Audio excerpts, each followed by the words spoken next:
Welcome to the video, guys. Well, it looks like it's happening, and they might well be extending the transition period for Brexit due to the human malware situation. The Telegraph are running the story with UK prepares to seek Brexit transition extension as human malware crisis grows. Detailed Brexit trade negotiations planned for this week were cancelled on Monday, with government sources indicating that the UK is preparing the ground to seek a mutually agreed extension to the talks in the coming weeks, which, if true, will go down like a lead balloon. The majority of Brexiteers will not want the current situation to delay Brexit, which has already been delayed multiple times for no reason by Remoaning parliamentarians and, of course, the media. As the human malware crisis deepened, senior Whitehall sources also confirmed that civil servants who had been working on Brexit no-deal preparations were being actively redeployed into malware crisis management.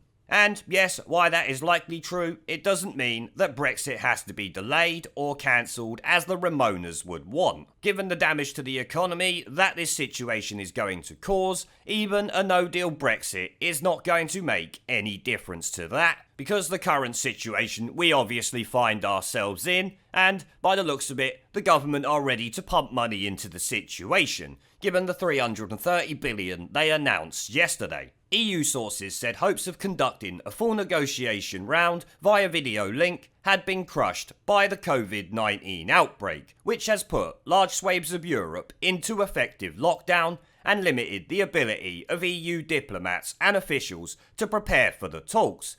Yes, because you're all stupid and left the borders wide open, allowing every Tom, Dick and Harry to come into the countries, therefore practically encouraging its spread. Although a final decision has yet to be made by Boris Johnson, the Prime Minister, the Telegraph understands from highly placed sources that the government accepts it will need to seek an extension before the June deadline expires. And he really wants to hope he doesn't go down that road, because he will lose trust with a lot of voters. And while I understand the current situation we are in is quite serious, I still don't think they should be stopping a democratic decision this country made, or delaying it again, especially when Boris Johnson promised that he wouldn't do this. The impending UK decision marks a radical shift in thinking in the upper echelons of the government compared to even last weekend, when senior officials were resolved not to allow the human malware situation to blow the talks off course. However, the sheer speed of developments has forced a rethink on both sides of the channel. Well, maybe they should have done more to control it earlier on in the situation. I'm not a scientist or a doctor, so I really don't know, but that seemed to me like an obvious move at the time. In Brussels, EU diplomats met in person on Friday to discuss changes to a draft text presented by the bloc's chief negotiator, Michel Barnier, but have now resorted to discussions via email, which are much slower. "We haven't had time to properly go through our own text," said a source familiar with EU deliberations. "There were going to be in-depth meetings, but now they are cancelled." A second EU source said the maximum expectation now was for a teleconference in which both sides formally shared their draft free trade agreement texts before going away to read them. "We both have plenty of homework," the source added. See, so it can be done over teleconference. They do not need to stop Brexit at all. All of this can be done online or via the telephone. A UK government spokesman confirmed on Monday night that no formal negotiations would take place, but both sides expected to share draft texts in the near future. He said both sides remain fully committed to the negotiations, and we remain in regular contact with the European Commission to consider alternative ways to continue discussions, including looking at the possibility of video conferencing or conference calls and exploring flexibility in the structure in the coming weeks.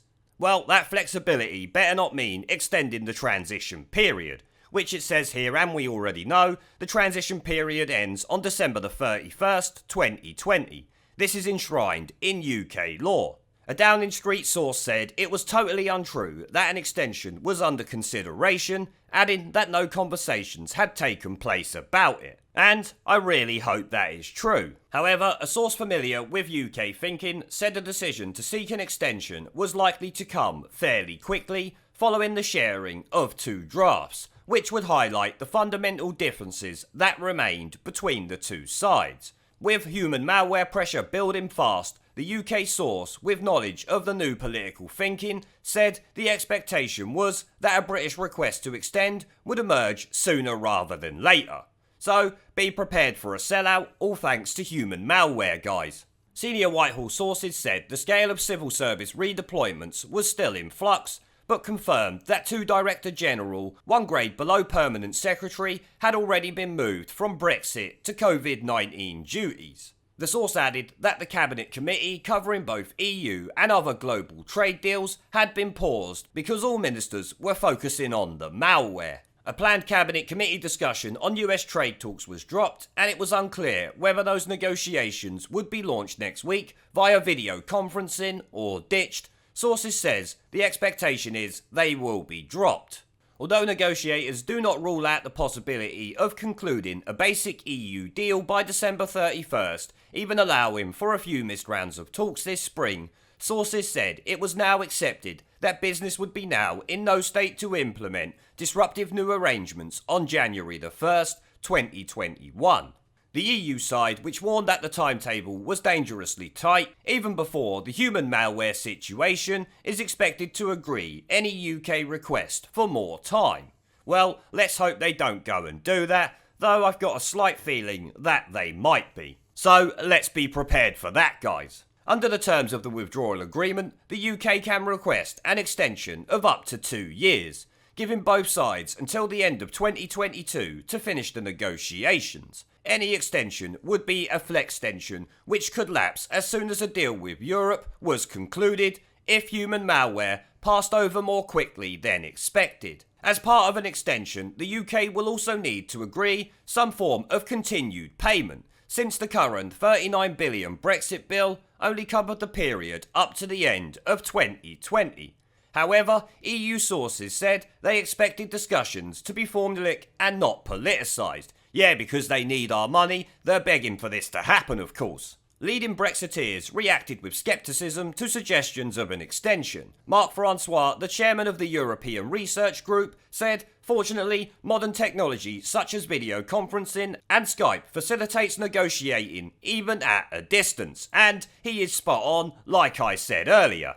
While senior ministers will obviously be concentrating on human malware, there is no reason why senior officials could not continue to make progress on the free trade agreement so that we can conclude a deal in good time and without the need for any extension, which is something I wholeheartedly agree with. While I get we're in an unprecedented situation and the government has got a lot on its hands, along with the NHS and many others, surely democracy still has to continue, and our votes over the last 4 years need to be recognised. Remember, guys, we didn't just vote for Brexit once, we voted for it multiple times at elections, local elections, and of course the European elections last year, before we had the thumping majority that the Tories got in December, which was on a mandate to get Brexit done with no more extensions. So Boris, let's hope you don't back out on that now, because you will be made to look like a complete idiot. Now before I go, I've started doing live streams and uploading gaming content on my second channel.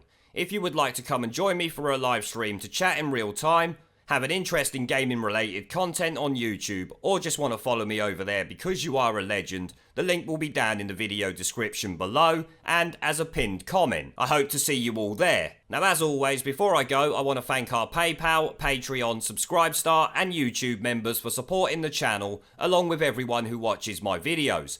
Remember to let me know what you guys think down in the comment section below. Leave a like, subscribe with the notification bell and share this video as it helps the channel a lot. And I will see you all in the next one.